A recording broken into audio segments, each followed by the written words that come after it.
The M4 MacBook Pro is going to be the biggest upgrade since the M1. How do I know this for sure? Well, despite Apple not even announcing their October event yet, two Russian tech YouTubers, Wilsacom and Romanchev768, literally got their hands on the unreleased M4 MacBook Pros and even made videos on them, showing them fully working as well as benchmarking them. Now, this is definitely unprecedented for Apple. In a way, it does kind of remind me of the iPhone 4 incident where it was accidentally left in a bar, and right after that, it was everywhere on the news, to the point where Steve even acknowledged this during the Apple event itself. Stop me if you've already seen this. Although this M4 MacBook Pro leak is even bigger, as the two devices that were leaked were both retail units rather than pre-release versions like the iPhone 4 was. So how did this leak even happen? Well, according to Shrimp Apple Pro, the seller claimed that they had 200 M4 MacBook Pros for sale, all presumably coming from a massive warehouse leak. Additionally, the M4 MacBook Pro has now surfaced on Russian website Avito for 720,000 rubles, or just about $7,500. So you may have noticed that literally all of these M4 MacBook Pro leaks are coming from Russia, and I do think I know why. You see, you cannot officially buy Apple products in Russia anymore. You can only get them imported. So I think that maybe a large shipment from China got either stolen or miscategorized.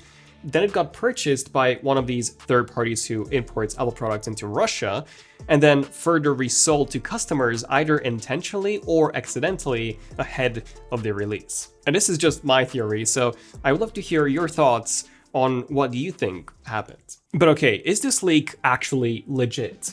Well, some publications were saying that it could be fake due to the front of the box being identical to the M3 box, which Apple, quote unquote, has never done before. Well, I think that these leaks are 100% true, and here's why. First, Apple has actually reused previous box designs. The M2 MacBook Pro, for example, had the same box design as the M1 model. Additionally, these leaks also showed the About This Mac section that clearly displayed the full specs. And on top of this, Mark Gurman has also confirmed that these leaks are indeed legit.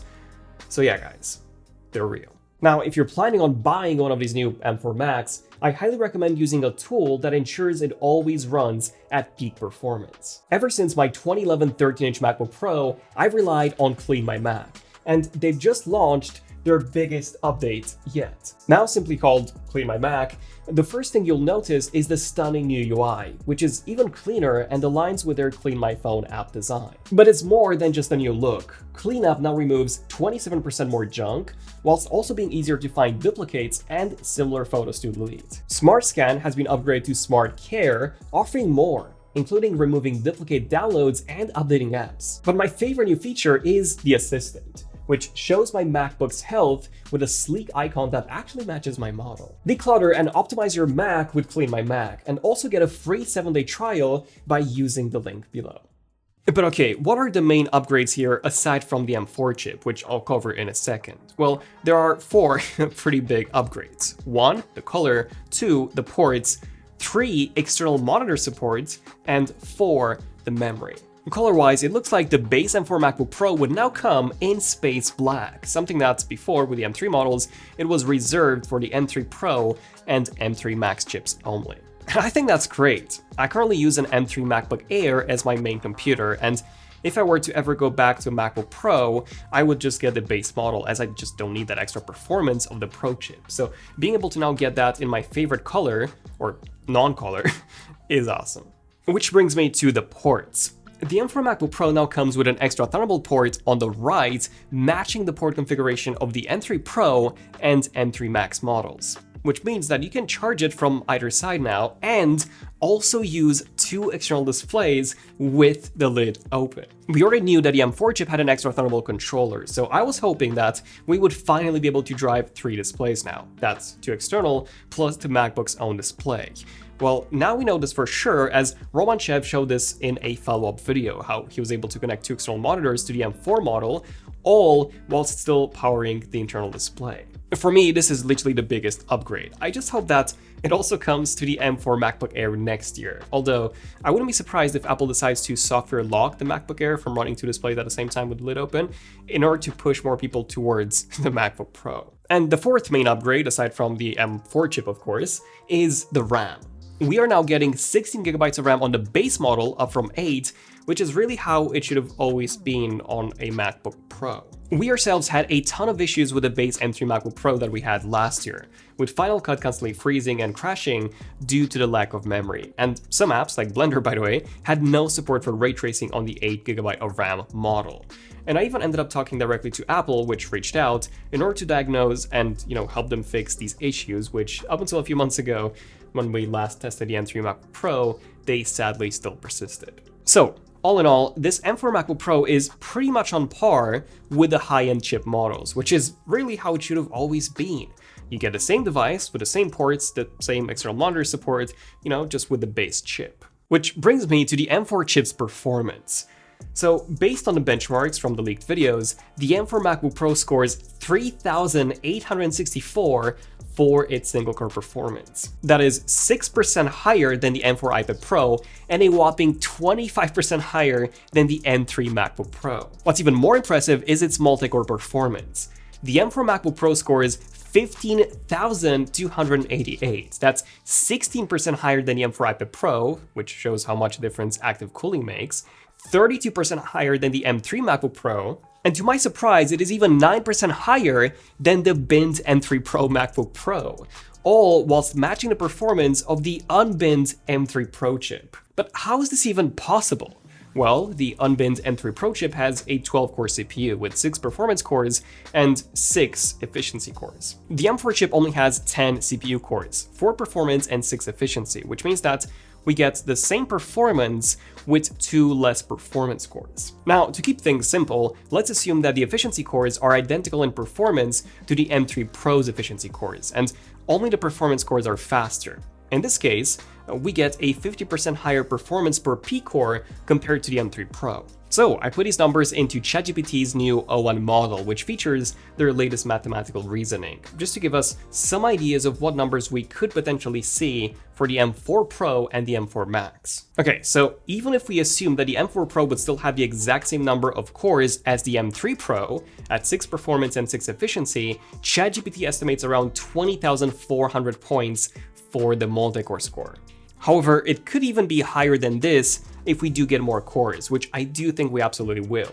Now, my guess is that we'll get 2 extra performance cores, which would translate to a whopping 25,000 points in Geekbench 6 multi-core. Now, of course, this number is simply a prediction, as it is quite tricky to calculate this, since the real performance will always be split between the performance and the efficiency cores, both of which get their own updates. So my personal guess here would be around 20,000 to maybe 21,000 at most. Now, if we take a look at the M4 Max, Apple could either give us 2 efficiency cores in order to have 6 on essentially all of their M4 chips, or they could give us 2 performance cores instead. Either way, this will be an 18-core chip. And here, ChatGPT estimates anywhere from a 26,000 multi-core score to a 35,000, depending on what cores we get, as well as what sort of per-core improvement we see here. Personally, I'd expect closer to 30,000 here, which would still make it one of the fastest ever multi-core scores, competing with chips like the AMD Threadripper Pro 7995WX, which is a 96-core chip. Yeah. The M4 Max will for sure be a beast.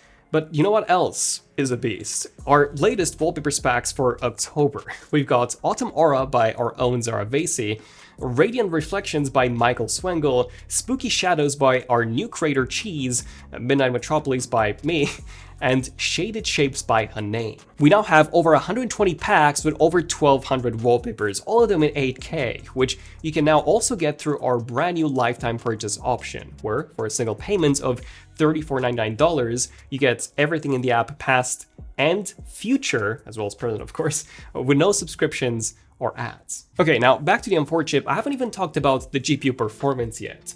from Romanchev's video, we can see that the base M4 GPU is now approaching the M1 Max's GPU when it comes to performance, which is extremely impressive considering that the M1 Max had a 24-core GPU for the bin version as opposed to the M4's 10-core GPU. Although I should also mention that Cinebench does use ray tracing, which the M4 does have dedicated hardware for. So the raw GPU performance will actually be less if you don't use ray tracing. Speaking of that, in Geekbench, the M4's GPU scores 57,603, 8% higher than the M4 iPad Pro, and 21% higher than the M3 MacBook Pro.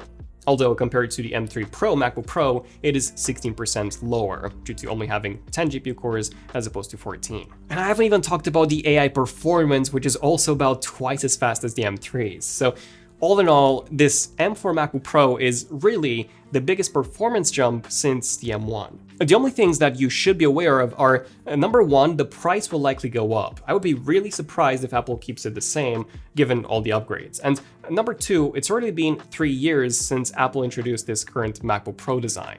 Apple usually updates their MacBook Pro's designs every 4 to 5 years. So next year, we may see a new design that's thinner, lighter, and possibly even with an OLED display. Just something to keep in mind. But other than that, an amazing upgrade. And by the way, this is supposed to be announced at Apple's late October event with a launch on November the 1st. So let me know, what do you guys think? Are you upgrading or maybe waiting until next year's new design? Let me know. I'm Daniel, ZONEofTECH, and I'll see you guys in the next one. ZONEofTECH, signing out. Cheers.